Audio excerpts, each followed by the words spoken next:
The United States and Soviet Union, Nuclear Proliferation from World War II by ShawnKade. On July 25, 1963, in his address on the Limited Test Ban Treaty, President John F. Kennedy declared, "A full-scale nuclear exchange lasting less than 60 minutes could wipe out more than 300 million Americans, Europeans, and Russians, as well as untold numbers elsewhere. And the survivors," said Kennedy, while as Chairman Khrushchev warned the Communist Chinese, the survivors would envy the dead, for they would inherit a world so devastated by explosions and poison and fire that today we cannot conceive of its horrors. There is no more important challenge in our time than how to prevent the unprecedented catastrophe of nuclear war, but despite almost universal agreement on the overriding imperative of averting such a disaster, there are fundamental differences between the United States and the Soviet Union and between groups within our own country and beyond on how to best accomplish this goal. Some hope that the proliferation of weapons of mass destruction will ultimately lead potential aggressors to conclude that war has become too dangerous, but centuries of history, including the past 5 decades, lead most observers of the international scene to be deeply skeptical that a more proliferated world would be more peaceful. In the view of Wolfgang K.H. Panofsky, an eminent American nuclear physicist, the world today faces a confused and potentially extremely dangerous situation in its current contradictory treatment of nuclear weapons. The international community should pay greater attention to nuclear proliferation. The dangers of the arms race can be limited by mutual agreements or independent actions by each nation. Arms control agreements are covenants between potential adversaries defining the boundaries between what is forbidden and what is allowed in military activity. Looking back, international non-proliferation efforts, coupled with the self-restraint exercised by many nations, have been surprisingly effective. The contributions that this approach has made or can make to reduce the risk of nuclear war can only be judged by examining actual arms control agreements or proposals. Many factors are involved in explaining this divergence between capabilities to build such weapons and the choices to do so. Moreover, the superpowers, mainly the United States and the Soviet Union, have to date sought to prevent nuclear war by developing more advanced nuclear weapons systems.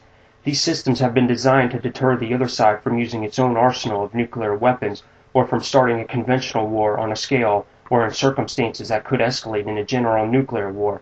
Nevertheless, a strong case can be made that nuclear deterrence has prevented the outbreak of war directly involving the superpowers since World War II. After World War II, nuclear disarmament leading to the elimination of nuclear weapons was widely advocated as the only way to prevent nuclear war. This approach, which was extended to include essentially all armaments as part of a program of general and complete disarmament, which not only was a slogan for pacifists, but also of the US and Soviet leaders, who proclaimed it as an attainable goal at a time when both sides were rapidly building up their own nuclear forces. In July 1955, 11 eminent scientists initiated what was later called the Russell-Einstein Manifesto. With a sense of great urgency, they asked the question, "Stark and dreadful and inescapable, shall we put an end to the human race, or shall mankind renounce?" The manifesto particularly called for an agreement to renounce nuclear weapons as part of a general reduction of armaments. However, by the 1960s, complete nuclear disarmament had become more of an unaccredited delusion.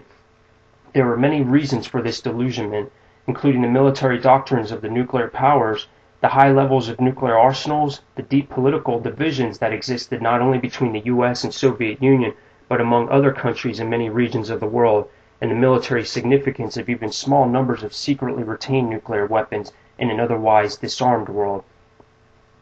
President Eisenhower's Atoms for Peace speech came after the failure of earlier US non-proliferation efforts. At the end of World War II, when the United States had only the nuclear weapons in the world, President Harry Truman proposed to destroy the U.S. nuclear arsenal if other countries would agree not to acquire nuclear weapons and would permit inspections to verify that agreement. In 1972, the two countries signed the ABM Treaty and the SALT I Agreement, which basically banned the development of strategic defensive forces while putting limits on development of strategic offensive forces. The arrangement was based on the rationale of so-called mutual assured destruction, or MAD. That is, either side has the capability to wipe out the other side.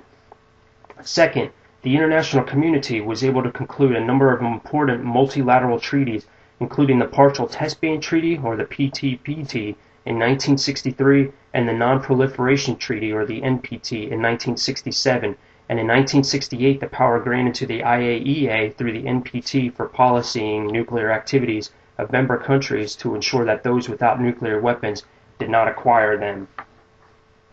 There was a short period of expectant optimism in early 1990s when the international community seemed to embark on a road of further strict control of weapons of mass destruction. It was soon clear, however, that while non-proliferation remains the world consensus objective, and some progress had been achieved to that end, incentives for nuclear proliferation has increased rather than waned.